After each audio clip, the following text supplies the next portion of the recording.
মাহে রমজান সামনে, এতটা কাছে, জীবনের পরিবর্তনের একটা বড় সুযোগ।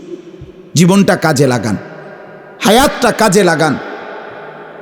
যুবক ভাই তোমরাও বদলাও, মুরব্বী বাবা আপনারাও বদলান, পর্দার আড়ালের মা বোনদেরকেও ফেরাবার চেষ্টা করেন, সবাই গুনাহ থেকে ফিরতে চেষ্টা করেন। মাহে রমজানের যখন চাঁদ উঠে, আল্লাহ নবী সাল্লাল্লাহু আলাইহি ওয়াসাল্লাম বলেন, ফেরেশতা ডেকে ডেকে বলে, ইয়া বাগিয়াল খাইরে আকবিল, হে নেক কাজের আগ্রহীরা এগিয়ে আসো, ইয়া বাগিয়াশ শাররি আকসির, হে মন্দ গুনাহের কাজের আগ্রহীরা এবার তো থামো। এটা রমজান। মদখোর এবার থামো, নেশাখোর এবার থামো, জুয়ারি এবার থামো, সুদখোর থামো না এবার। বেপর্দা মা, এই মা অটোতে উঠো না, সিএনজিতে উঠো না, ওই বাজারে যাইও না মা, এটা রমজান। জুতা শাড়ি প্যান্ট গহনা অলংকার অন্য মাসে কিনো, এ মাসে যাইও না, এটা রমজান, এটা রমজান। থামো তো যুবক ভাই, মোবাইল টিপো না। আহা, ওই দেখেন পিছনে অনেক ছেলে কথা বলে, হায় অপদার্থ জিন্দিগি।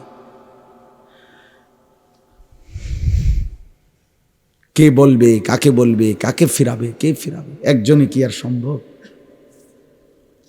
বাবাদের কোনো হাল ছেড়ে দিছে, মারা হাল ছেড়ে দিছে, অভিভাবকরা হাল ছেড়ে দিছে, সন্তানের পতন দেখতেছে, অধপতন, চুল চেহারা, আপন ঘরে ঘুমায়া মা বাপ জীবিত, কোনোদিন এক ওয়াক্ত নামাজ পড়ে না, ফজরের নামাজ পড়ে না, সারা রাত মোবাইলে উলঙ্গ ছবি দেখে। ব্যর্থ মা বাপ তাকায়া তাকায়া নিজ সন্তানের এই ধস দেখতেছে। আহা, আফসোসের ব্যাপার, আফসোসের। আপন স্বামী নিজের ব্যর্থতার কারণে নিজের স্ত্রীর বেপরদিগি দেখতেছে, কিছুই করতে পারতেছে না, মনে হয় যেন সে ব্যর্থ কাপুরুষ। বউটা ডেলি বেডি বাজারে যায়, মার্কেটে যায়, রঙ্গরসে হাসে, কথা কয়, টাইট কাপড় পরা, বোরখা নামের একটা টাইট জামা পরে রাখছে, লাল নীল হলুদ কমলা বেগুনি। স্বামী বেচারা অপদার্থের মতো, অসহায়ের মতো তাকায় আছে। আস্তাগফিরুল্লাহ।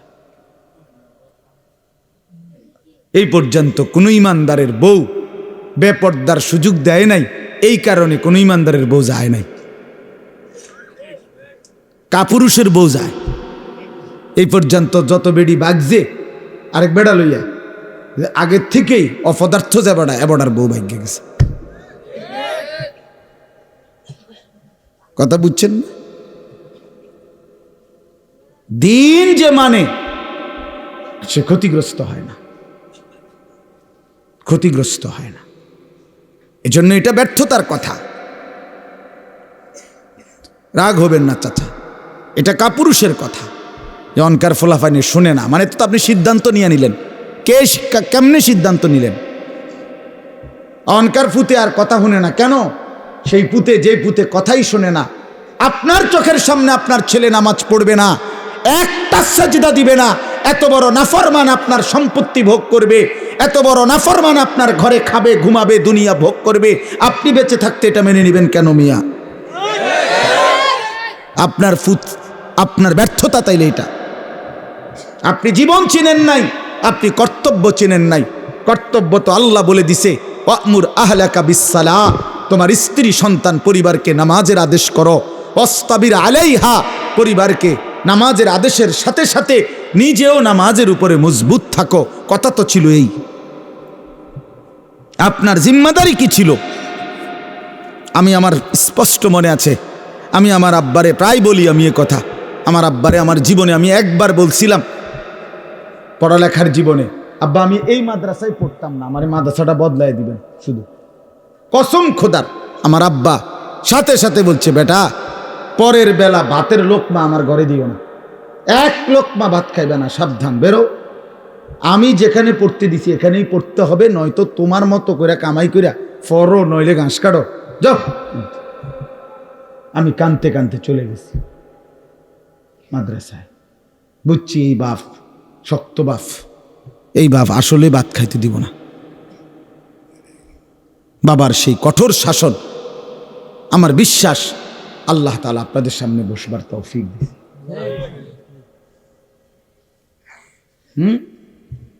আমার জীবনের সার্থকতা কি? আমার স্ত্রী সন্তান যদি ধ্বংস হয়ে যায়, সোফা দিয়ে আমি করব কি? খাট দিয়ে আমি করব কি?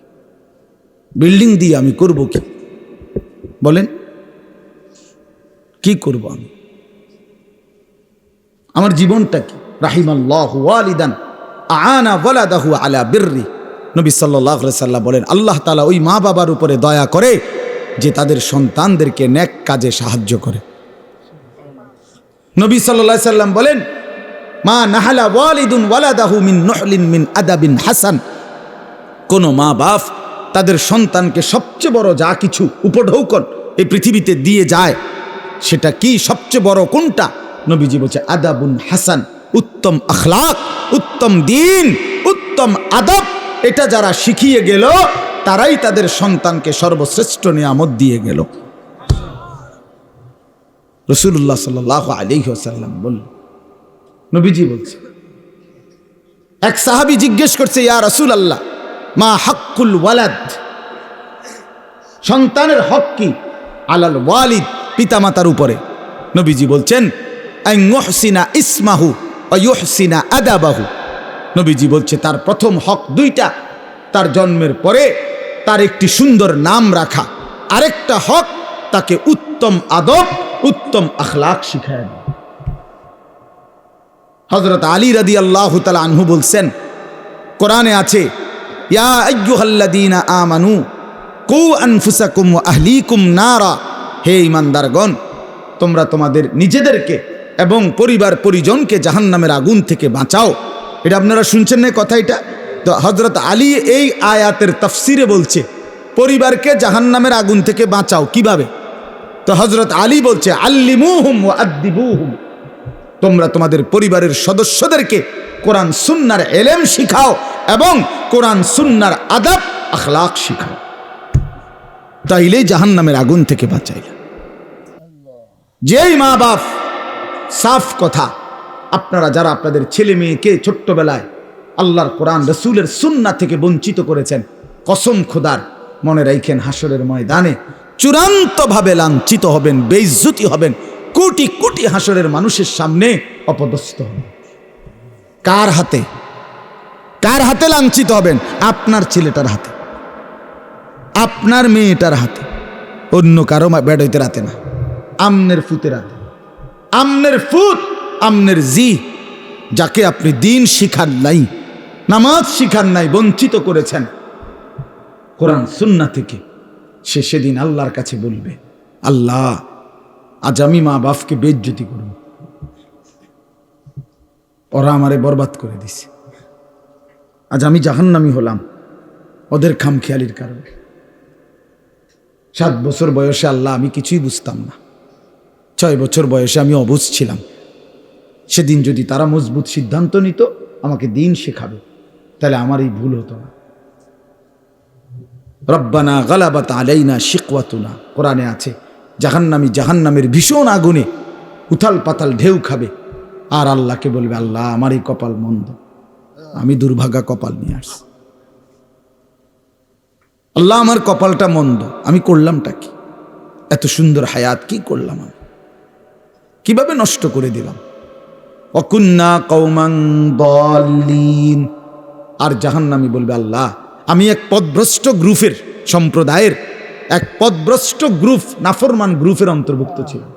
আমি যাদের সাথে চলতাম ফিরতাম, ওরা বিড়ি খাইতো, মদ খাইতো, গাঁজা খাইতো, সুদ খাইতো, ঘুষ খাইতো, কথায় কথায় গাইল লাইতো, নারীর ছবি, নাচ গান, নর্তকীর ছবি, উলঙ্গ দৃশ্য দেখত। আল্লাহ আমি ভালো মানুষ পাই নাই, কোনোদিন একটা ভালো মানুষের ছোঁয়া পাইনি, ফলে আজ আমি ধ্বংস হয়ে গেছি। উত্তম সঙ্গী অনেক বড় নিয়ামত। আমার ড্রাইভার, আমার এই সারা জীবন, যে 5 বছর সে আমার গাড়ি চালায়, আমি যতবার তারে চলার পথে নামাজের কথা মনে করাইছি, আমার চাইতে কমপক্ষে 1000 বার বেশি সে আমারে মনে করে। ঠিক এই 5 ওয়াক্ত নামাজের জন্য তার খেয়াল জামাত ধরার প্রতি আমার চাইতে 100 গুণ বেশি। 100 গুণ বেশি। আলহামদুলিল্লাহ, আল্লাহর দয়া। আমি তো মনে করি আল্লাহ পাকের মেহেরবানি, এই বছর এই যে আগামী শুক্রবার আমার উমরার ফ্লাইট, সেও যাবে আমার সাথে।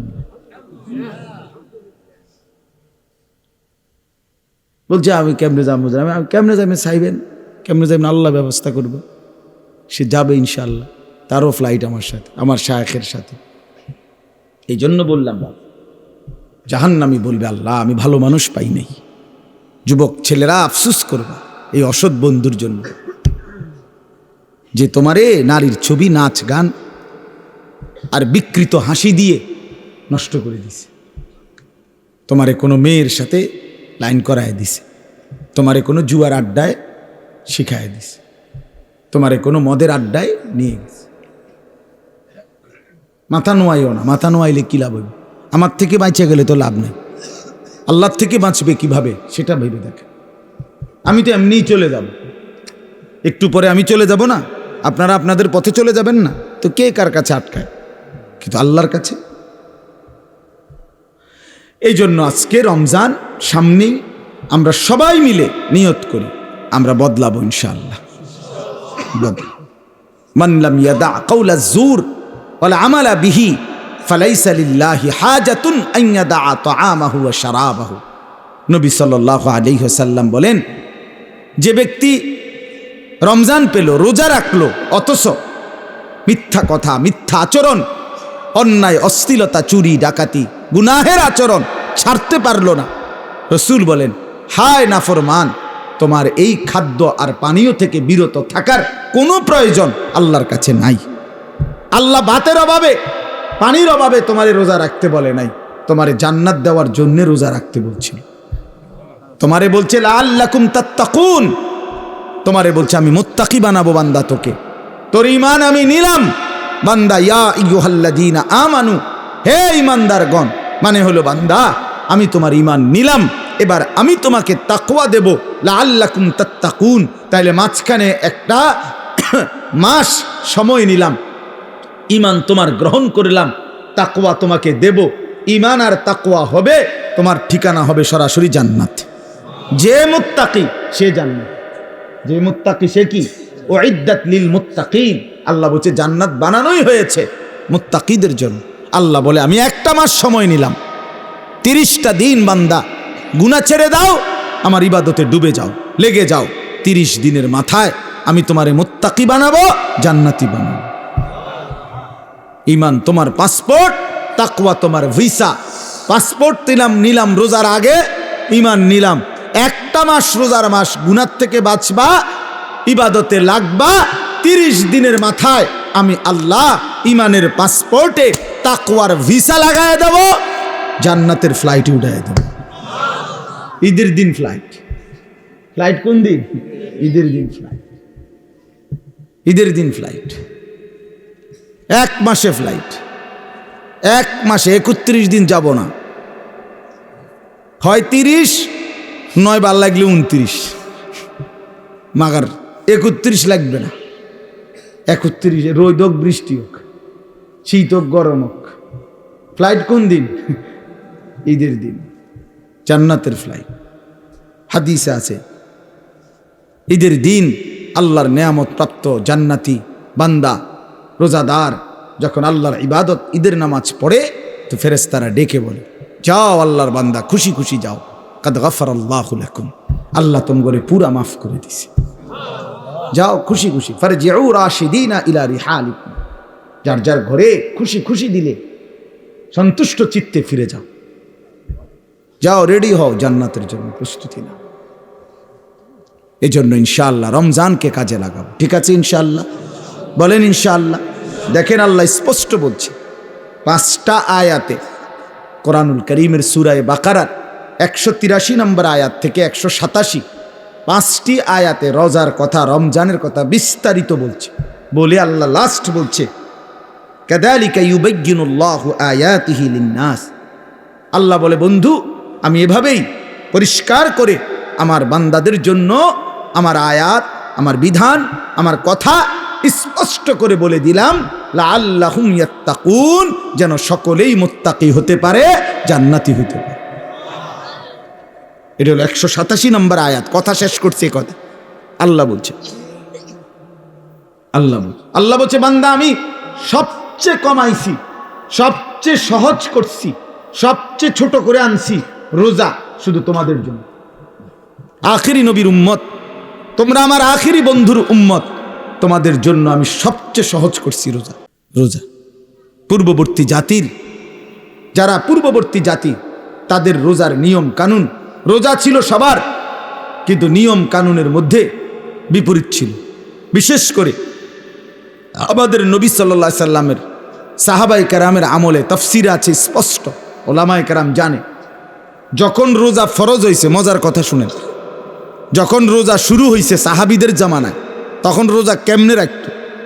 নিয়ম ছিল সন্ধ্যাবেলায় ইফতার করার পরে, ইফতার করে না সূর্য ডুবলে, তো এই সময় ইফতার করার পরে এই বাকি যে রাতটা, এই রাতে যতক্ষণ সজাগ থাকবে প্রথম, এতক্ষণই খানা দানা, স্ত্রী মিলন এগুলো করতে পারবে। কিন্তু যদি ঘুমাইয়া যায় 10 মিনিটের লাগেও, 1 মিনিটের লাগেও, শুইয়া লাইলে চোখ বন্ধ, ঘুমা এসে গেলে পরের দিনের রোজা শুরু। হ্যাঁ, এটাই বিধান। নবীজির জামানায়, সাহাবীদের জামানায় প্রথম শুরু হয়েছিল এভাবে, রোজার বিধান ছিল এভাবে। এরপরে ঘুমের থেকে উঠা আর খানার সিস্টেম নেই। এক সাহাবী হযরত কাইস ইবনে সারমা আনসারি সাহাবী, উনি এরকম সারাদিন রোজা রাখছে, রাইখা সন্ধ্যাবেলা ইফতারের টাইমে ঘরে আসছে। স্ত্রীকে বলছে ইফতার কিছু আছে কি? স্ত্রী বলছে কিছুই নাই ঘরে, আপনি একটু অপেক্ষা করেন, বসেন, আমি পাশের বাড়ির থেকে কিছু খাবার বা কিছু নিয়ে আসি। স্ত্রী গেছে পাশের ঘরে, কিছুটা তাদের কাছ থেকে খাবার ধার নিয়ে ঘরে আসছে। আইসা দেখে ওনার স্বামী সারাদিন ক্লান্তিতে মেহনত করে আসছে, একটু কাইত হয়েছিল, ঘুমায় আসছে। এখন স্ত্রী তো ঘুম থেকে জাগায় বলতেছে ইন্নালিল্লাহ, আপনার তো রোজা শুরু হয়ে গেছে। বুঝা, হ্যাঁ, আমি আর কি করব এখন, তার কিছুই খাইতে পারে না। তো আজকের সারাদিন উপাস, সারা রাত উপাস, পরের দিন দুপুরবেলা এই সাহাবী বেহুশ হয়ে গেছে, আর উঠতে পারতেছে না। কেন? লাগাতার এই কষ্ট। কথা বুঝছেন কিনা? এখান দিয়ে 12, হেন দিয়ে 12, 24 ঘন্টা, আরো ওহেন দিয়ে ধরেন আপনি 6-7 ঘন্টা, প্রায় 30-32 ঘন্টা পরে উনি কি হয়ে গেছে? বেহুশ হয়ে গেছে। নবী সাল্লাল্লাহু আলাইহি ওয়াসাল্লামের কাছে জানানো হয়েছে। আরেক সাহাবী রাত্রিবেলা ঘুম থেকে উঠে বেখেয়ালে ওনার স্ত্রীর সাথে মিলিত হয়েছে, তো ওনারও বড় ক্ষতি হইল, কারণ রোজা তো শুরু হয়ে গেছে। এই দুইজনের দুই বিষয়ের কারণে আল্লাহ তাআলা বলছেন, বন্ধু ঠিক আছে, চলেন আরো কমায়, আপনাকে যে আমি ভালোবাসি। আল্লাহ বলছেন, বন্ধু আপনাকে যে খুব পছন্দ করি, আপনার উম্মত তো আপনাকে ভালোবাসলে আপনার সাথে যা কিছু সব কিছুকেই আমি ভালোবাসি। আপনার উম্মতকেও ভালোবাসি, আপনার গায়ের চাদরকে ভালোবাসি, আপনার গায়ের কম্বলকেও ভালোবাসি। কোরআনে আছে ইয়া আইয়ুহাল মুজাম্মিল ইয়া আইয়ুহাল মুদ্দাসসির। নবীজি কখনো চাদর গায়ে দিছেন, আল্লাহ বলছে হে চাদর পরা নবী। নবীজি কম্বল গায়ে দিছেন, তা আল্লাহ বলছে হে কম্বল পরা বন্ধু আমার। তার মানে কি? এটা কেমন মায়ার কথা। এই রুমালওয়ালা ভাই, আমরা বলি না এটা? আল্লাহ যেন বলছে, বন্ধু আপনার সাথে যা লাগে সব আমার কাছে প্রিয় হয়। চাদরও দামি, কম্বলও দামি। আয় হায়, যদি চাদর দামি হয়, কম্বলও দামি হয় নবীর সাথে, আপনি আমি লাগলে কি পরিমাণ দামি হব? তাহলে কেন দাড়ি কাটেন? দাড়ি কাটেন কেন বাপ? কাইটেন, এটা অভদ্রতা, অসুন্দর। পৃথিবীর কোনো গবেষক, দার্শনিক, পণ্ডিত, বুদ্ধিজীবী, কাফের, মুশরিক, বেঈমান, ইহুদি, খ্রিস্টান, নাস্তিক, মুরতাদ, হিন্দু, বৌদ্ধ, পৃথিবীর কেউ, কোনো গবেষক, আমি চ্যালেঞ্জ করলাম, কোনো বুদ্ধিজীবী, কাফেরও আজ পর্যন্ত গবেষণা করে প্রমাণ করতে পারে নাই যে দাড়িওয়ালা চেহারার চাইতে শেবওয়ালা দাড়িবিহীন চেহারা সুন্দর, হ্যান্ডসাম। এটা কি যুক্তিতে, কি গবেষণাতে, কোন মেশিনে ধরা খাইছে? এটা কথা বোঝেন নাই আপনি? আপনি কদ্দূর জানলে আমারে কদ্দূর দেখাইয়েন, এরপরে প্রমাণ যদি করতে পারেন তো জেনে আমার বিচার করন দরকার, আমি হেনে যাবো বিচারে লেগে। দাড়িবিহীন চেহারার চাইতে দাড়িওয়ালা চেহারা লক্ষ কোটি গুণ বেশি সুন্দর, তুলনাই হয় না বেটা। এ তো কাপুরুষের চেহারা বেটা, যে নিজের দেহকে বিকৃত করে, নিজের শরীর চেহারাকে যে বিকৃত করে দেয়, তার হিম্মত কোথায়, সাহস কোথায়, তার পৌরুষ কোথায়, বীরত্ব কোথায়? নিজের চেহারাকে যে বিকৃত করে, নিজের চেহারা নিয়ে যে নিজে লজ্জিত, তো তারই ইজ্জত দিব কে? তারই সম্মান দিবে কে? নিয়ে আল্লাহ আমাদেরকে মাফ করে দেন। তো আল্লাহ তাআলা বললেন, তো এই দুই সাহাবী দুইটা ঘটনা ঘটল, আল্লাহ তাআলা বললেন বন্ধু চলেন সহজ করে দিই, আরো সহজ করি। কুলু ওয়াশরাবু, এই যে দেখেন, উহিল্লা লাকুম লাইলাতাস সিয়ামির রাফাসু ইলা নিসাইকুম, আল্লাহ বলে এখন থেকে বন্ধু আপনি আপনার উম্মতকে বলেন, প্রত্যেকটা ইমানদার পুরুষ রোজাদারের জন্য সন্ধ্যা সূর্যাস্তের পরে রাত সুবহে সাদিক পর্যন্ত পুরা রাত এবার আর কোনো ঘুম যাক বা না যাক, কোনো নিষেধাজ্ঞা আর নাই। সে তার স্ত্রীর সাথে মিলিত হওয়া, স্ত্রীর সাথে থাকা তার জন্য পুরাপুরি বৈধ করা হলো। হুন্না লিবাসুল লাকুম ওয়া আনতুম লিবাসুল লাহুন্না, স্ত্রী তো স্বামীর পোশাক, স্বামী তো স্ত্রীর পোশাক, একজন আরেকজনের সাথে মিলে মিশে থাকবে, এটাই তো ইনসাফ, এটাই তো আল্লাহর চাওয়া। আহা, স্বামী যদি স্ত্রীর কাছে আপনার আকর্ষণীয় না হয়, স্ত্রী যদি স্বামীর কাছে আকর্ষণীয় না হয়, বেডিও যদি বাইরের বেড হইতে লেগে আগ্রহী, এবারও যদি বাইরের বেড হইতে লেগে আগ্রহী, তো এই দুই অপদার্থ কি এর স্বামী স্ত্রী? ডিফেলাস ঠিক না? কি রে বেটা, তুই বেটা তোমার বউ আছে ঘরে, তুমি রং মানুষের বেডির বেও খুব কোথাকার, তোমার তো রোদে টাঙ্গাই তুমি দরকার। যে মহিলা তার স্বামী আছে, সে পর পুরুষের প্রতি আসক্ত। এখান থেকে মুরাদনগর যাবে একজোড়া জুতা, কিন্তু এবুড়ি রে সিএনজি আইয়া হরন দিতে আছে আধা ঘন্টা ধরে, এবুড়ি রেডি হয়। হ্যাঁ রেডি, আগো বাইরন না না রাখো না, কদ্দুর রেডি হইতেছে, এবুড়ি রেডি হয়। এই পাউডার ডলতে আছে, ফেয়ার অ্যান্ড লাভলি ডলতে আছে, মেকআপ ডলতে আছে। আহারে বোন, আহারে মা, কারে দেখাইবা? এই রঙ্গরসের যৌবন, এই গহনা, এই অলংকার, এই প্রসাদনী কাকে দেখাইবা?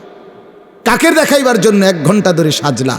রাস্তার ওই লম্পট বখাটে যে তোমারে দেখে অবৈধ কল্পনা করে, অশ্লীল কামনা করে সে, অথচ নিজ স্বামী বেচারা যদি বলে কদ্দুর কাপড় সোপড় কদ্দুর বদলাইয়া সুন্দর করে পাউডার টাউডার বা কদ্দুর সুন্দর করে ভালো হইয়া থাকো, স্বামীর সামনে আসো। হ্যাঁ বেড়া কথা কয় দে, বেড়া বাত রাইনতে রাইনতে জান শেষ, কথা কইতে তো সুন্দর লাগে। এ দিছে তো বেড়ার যায়, জামাইয়ের 14 গোষ্ঠী উড়াই দিছে, জামাইয়ের কপালে ভালো কাপড়, ভালো প্রসাদনী কিছুই জোটে না, জোটে রাস্তার বখাটের কপালে। আস্তাগফিরুল্লাহ, আস্তাগফিরুল্লাহ, আস্তাগফিরুল্লাহ। আল্লাহ আমাদেরকে মাফ করে দেন। আল্লাহ বলেন এজন্য কি চমৎকার কথা, হুন্না লিবাসুল লাকুম ওয়া আনতুম লিবাসুল লাহুন্না। আল্লাহ বলে স্ত্রীরা এ তো স্বামীর পোশাক, স্বামী এ তো স্ত্রীর পোশাক, মিলেমিশে একাকার। সুবহানাল্লাহ। এরপরে আল্লাহ বলেন আলিমাল্লাহু আন্নাকুম কুনতুম তাখতানুনা আনফুসাকুম ফাতাবা আলাইকুম ওয়া আফা আনকুম। আমি জানি তোমাদের কেউ রাত গভীরে স্ত্রীর সাথে মেলামেশা করে ফেলেছ, ভুল হয়ে গেছে, ঠিক আছে আমি তওবা করো, আমি মাফ করে দিলাম। ফালআনা বাশিরুহুন্না ওয়াবতাগু মা কাতাবাল্লাহু লাকুম। এখন আমি তোমাদের জন্য অনুমতি দিয়ে দিলাম, এখন হালাল করে দিলাম, বৈধ করে দিলাম, তোমরা আমার সিদ্ধান্ত হুকুম তালাশ করো, অর্থাৎ এখন তোমাদের জন্য অনুমতি দেওয়া হল। এরপরে আল্লাহ বলেন ওই আরেক সাহাবীর ঘটনা রয়েছে না, বড়া যে কি হয়ে গেছে, তো আল্লাহ বলছে ওয়াকুলু ওয়াশরাবু, এবং সাথে সাথে খাও পান করো, হাত্তা ইয়াতাবায়্যানা লাকুমুল খাইতুল আবিয়াদু মিনাল খাইতিল আসওয়াদি মিনাল ফাজর, একেবারে সাদা সুতা কালো সুতা থেকে আলাদা করা পর্যন্ত খাও, পান করো। তার মানে রাত্রির কালো রেখা থেকে যখন সুবহে সাদিকের সাদা নতুন রেখা আসে, দাগ আসে, রেখা, সাদা রেখা, ওই পর্যন্ত খাইতে থাকো। সুম্মা আতিম্মুস সিয়ামা ইলাল লাইল, এবং এরপরে সন্ধ্যা পর্যন্ত, সূর্য অস্ত পর্যন্ত, ওই সুবহে সাদিক থেকে সন্ধ্যা পর্যন্ত রোজাটা পূর্ণ করো। আল্লাহ বলেন ওয়ালা তুবাশিরুহুন্না ওয়া আনতুম আকিফুনা ফিল মাসাজিদ। আর শুনো, তবে যদি রমজানের শেষ দশকে এতেকাফ করো আল্লাহর ঘরে, তাইলে আর স্ত্রীর সাথে যে কোনো রকমের রাতে দিনে কোনো রকমের মেলামেশা আর নিষিদ্ধ করে দেওয়া হবে। আল্লাহ বলেন এতগুলো কথা যা বললাম, তিলকা হুদুদুল্লাহ, এগুলো আমি আল্লাহ তাআলার বিধি নিষেধের সীমারেখা। ফালা তাকরাবুহা, আমার বিধি নিষেধের লঙ্ঘন করে আমার নাফরমানির কাছে যেও না। কাযালিকা ইউবায়্যিনুল্লাহু আয়াতিহি, আল্লাহ বলেন এভাবে আমি পরিষ্কার করে তোমাদের কাছে সব বলে দিলাম, লাআল্লাহুম ইয়াত্তাকুন, যেন বাস্তবিক অর্থে মুত্তাকি হতে পারো, জান্নাতি হতে পারো। এজন্য বাপ, আমাদের জন্য আল্লাহ তাআলা সবচেয়ে সহজ করে দিয়েছেন রমজান, অনেক কমাই আনছেন। কোরআনে আছে ইউরিদুল্লাহু বিকুমুল ইউসরা ওয়ালা ইউরিদু বিকুমুল উসর। আল্লাহ বলেন আমি তোমাদেরকে সহজ করতে চাই, কঠিন করতে চাই না। অতএব আমাদের জন্য আল্লাহই সহজ করেছেন, সহজ করেছেন আমাদের জন্য। সুবহে সাদিক থেকে সূর্যাস্ত পর্যন্ত খাদ্য পানীয় স্ত্রী মিলন থেকে বিরত থাকতে বলছেন। আর সারা বছরের মতো চলমান গুনাহ বাঁচতে বলছেন, ইবাদতে লেগে থাকতে বলছেন। তাইলে অতিরিক্ত আহামরি খুব কঠিন কোনো বোঝা আমাদেরকে চাপায় দিছেন। রমজান মানে কি 50 কেজি চালের বস্তা কান্দে লইয়া দাঁড়ায় থাকা? রোজা মানে কি সিমেন্টের বস্তা একটা লইয়া খাড়ায় থাকুন নাকি? তাহলে এখানে কঠিন কি? এটুকু রোজা যদি আমরা পালন করতে না পারি, এত বড় সুযোগ, জান্নাতের দরজা খোলা, জাহান্নামের দরজা বন্ধ, রহমতের দুয়ার খোলা, শয়তানকে শেকলে বন্দী। আল্লাহর নবী বলছে একটা নফল একটা ফরজের সমান, একটা ফরজ 70টা ফরজের সমান। শুরুটা রহমত, মধ্যখানটা মাগফিরাত, শেষটা নাজাত। এক একটা নেকি বাড়তে বাড়তে আল্লাহ তাআলা নিজের হাতে নেকি ফেরেশতাকে দিয়ে না লিখিয়ে নিজে লেখেন। এত কথা, এত কথা, এত কথা, এত ফজিলত, এত কিছু নবীজি বললেন আমার বাপ, আমার ভাই। এরপরেও যে ব্যক্তি রমজানের কদর করল না, তার উপরে আল্লাহর লানত, ফেরেশতার লানত, মুহাম্মদুর রাসূলুল্লাহর লানত। তোর উপরে খোদার গজব পড়ুক, তোর উপরে খোদার লানত পড়ুক। হ্যাঁ, এটা আমি বলি নাই, এটা জিব্রাইল বলে গেছে নবীকে। কি জিব্রাইল বলছে নবীজির কাছে রমজানের লাস্টে আইয়া বলছে, নবী এত বড় রমজান, আপনার এত কাকুতি মিনতি, আপনার এতগুলো ফজিলতের কথা শোনার পরেও আপনার যেই নাফরমান উম্মত রমজানকে কদর করলো না, তার উপরে আল্লাহর লানত, আমি জিব্রাইলের লানত, ফেরেশতার লানত। নবী বলছে আমিন। হ্যাঁ জিব্রাইল, আমি তো বদদুয়া দিতে চাচ্ছিলাম না, আমি অভিশাপ দিতে চাচ্ছিলাম না, কিন্তু আজকে আমি রাসূলও আর সহ্য করতে পারলাম না এমন নাফরমান উম্মতের উপরে আমি মুহাম্মদেরও লানত।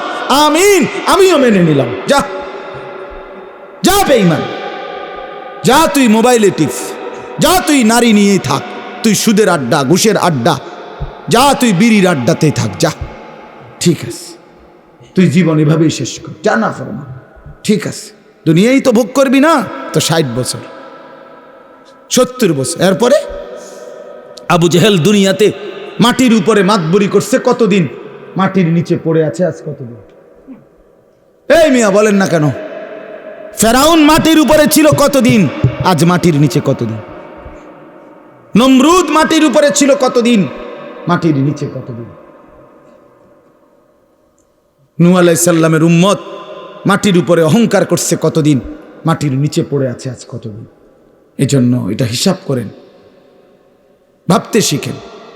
ছেলেরা তোমাদেরকেও বললাম, একটা ছেলেও যদি বোঝে আলহামদুলিল্লাহ, না বুঝলেও আমাদের কোনো হতাশা নাই, কারণ ফেরিওয়ালার কোনো হতাশা নাই। ফেরিওয়ালা তার পণ্য বিক্রি হোক বা না হোক, সে ফেরি করতেই থাকে, ফেরিওয়ালা বলতেই থাকে। ফেরিওয়ালা তার পণ্যের নাম ঘোষণা দিতে বিরতি দেয় না, সে বলতেই থাকে বালতি বালতি, মানে যেটা তার মাল বেচবে ওইটা সে বলতে, সে জানে তার প্রতি ডাকে কাস্টমার আসে না, আসে, কিন্তু সে তবুও যে জানে যদি 200 বার ডাকার পরে একটা কাস্টমার আসে, এজন্য ফেরিওয়ালা হতাশ হয় না। এজন্য আল্লাহর পথে যারা ডাকে তাদের কোনো হতাশা নেই, তারা ফেরিওয়ালা, বলতেই আছি বলতেই আছি। আল্লাহ তাআলা আপনাদেরকে তৌফিক দেন, কবুল করেন এই মাদ্রাসা মসজিদ, আল্লাহ তাআলা যেন কবুল করেন। আপনাদের কাছে বিনীত অনুরোধ, রমজানকে কাজে লাগাবেন, বলেন ইনশাআল্লাহ। আল্লাহর ঘর তাওয়াফের জন্য, আল্লাহর ঘর জিয়ারতের নিয়ত করেন। রমজানের শেষ 10 দিন ইতিকাফের নিয়ত করেন। বেশি বেশি আল্লাহর জিকির, তাসবিহ, তেলাওয়াত, দোয়া, কান্নাকাটির মধ্যে কাটাবেন, আর বিশেষভাবে গুনাহ থেকে বাঁচবেন। যুবক ছেলেরা, তোমাদেরকে আবারও বলছি, হায়াতের এই সুন্দর সময়টা, যৌবনকাল নষ্ট করো না। আবারও বলছি, বাপ বিশেষভাবে বলবো, তুমি নষ্ট হইলে, তুমি পইচা গেলে পৃথিবীর কিচ্ছু হইতো না। পৃথিবীর সূর্য ডুবে, চাঁদও ডুববে, শুধু তুমি বাদ পড়ে গেলে আর কি। কেউ মরলে পৃথিবীর কিচ্ছু হয় না, কথা বলেন না কেন? রাস্তায় অ্যাক্সিডেন্টে যে লাশ পড়ে আছে, তো বাকি সিএনজি গাড়ি সব গাড়ি চালানোই বন্ধ করে দেয় না। কারো হাতে সময় নেই, আমনের লেগে বইয়া তাওনের টাইম কারো নেই, সবাই সাইডে দিয়ে কাইটা কাইটা সব গাড়ি চলে যায়, কারো হাতে সময় নেই। এই জন্য বন্ধু, কারো মৃত্যুতেই যেখানে কারো হাতে সময় নাই, তো তুমি আর আমি নষ্ট হয়ে গেলে কার হাতে সময় আছে? কার হাতে সময়? নিজের জীবনটাই নিজে নষ্ট করে দিলাম, নিজের বরবাদই নিজে করলাম। এজন্য শেষ পর্যন্ত কবরে আমি একাই, হাসরে আমি একাই, ফুলসেরাতে আমি একাই। কাজেই আমার বুঝ আমাকেই করতে হবে। আল্লাহ আমাদেরকে তৌফিক দেন, কবুল করেন। আপনারা মাদ্রাসাকে ভালোবাসেন, দয়া করে একটা মাদ্রাসা, আমার শায়েখ আল্লামা মুফতি মুশতাকুন নবী কাসিমি হুজুর সবসময় বলে, একটা মাদ্রাসা আল্লাহর বান্দাদের কাছে 3টা জিনিস চায়। কয়টা জিনিস? 1 নাম্বার দোয়া, মুসলমান দোয়া করবে মাদ্রাসার জন্য, এটা একটি মাদ্রাসা কামনা করে। 2 আতফাল, মুসলমানের সন্তান, মুসলমানদের ছেলে মেয়ে মাদ্রাসায় পড়বে, ঠিক কি না বলে? মাদ্রাসা শুধুই মুসলমানদের প্রতিষ্ঠান, মাদ্রাসায় হিন্দুর বাচ্চা পড়বে না, ইয়াহুদি খ্রিস্টান নাস্তিকের বাচ্চা পড়বে না। কাজে মাদ্রাসা মুসলমানদের প্রতিষ্ঠান, যেন মুসলমানের সন্তান মাদ্রাসা কামনা করে। 3 নাম্বার আমওয়াল, মুসলমানের দান, সাদাকা, মাল। মুসলমান আল্লাহর বান্দারাই মসজিদে মাদ্রাসায় কিছু কিছু দেবে, এতে করে মাদ্রাসাও আগাবে আর ওই আল্লাহর বান্দার আখিরাতও আগাবে, ঠিক কি না বলেন? অতএব এই 3টা জিনিস আপনাদের কাছে আমি অনুরোধ করছি। 2টা মিনিট দিলেও 2-4 মিনিট, না দিলেও 2-4 মিনিট, দয়া করে মাদ্রাসার জন্য প্রত্যেকেই পকেটে হাত দিয়ে আল্লাহর ওয়াস্তে, আল্লাহর জন্য, নিজের ভালোর জন্য, আখিরাতের জন্য কিছু সহযোগিতা করেন, দেখবেন লাভবান হবেন। রমজানের হায়াত কামনা করে দান করেন, রমজান পর্যন্ত পৌঁছার আশায় দান করেন, নিজের ভিতরে ঈমান আমলের তৌফিকের জন্য দান করেন। 1জন বা 2জন বড় ছাত্র আছে কিনা দেখেন মাদ্রাসার, অথবা এমনি থেকে কেউ উঠেন, উঠে নেন, হাতে নিবেন, রুমালে না, হাতে হাতে নিবেন। আমার শায়েখ আল্লামা মুফতি মুশতাকুন নবী কাসিম হুজুরের কথা হইল হাতে নিতে, মাশাআল্লাহ হাতে নিতে হবে। হুজুর 2000 টাকা দিয়েছেন, আলহামদুলিল্লাহ। হাতে নেন, হাতে, না না না রুমাল দিবেন না, হাতে দিবেন, হাতে, যে যা দেয় হাতে নেন, দেন ফিরাই দিয়েন। যুবক ভাই, তোমার কাছ থেকে যে 10 টাকা হলে 10 টাকাই দাও, 50 টাকা হলে 50 টাকায়, তোমার ভালোর জন্যই দাও। দেখবা এই হয়তো এই ছোট্ট দানে আল্লাহ তোমার জিন্দিগির বড় উপকার করবে। আল্লাহ তৌফিক দান করেন।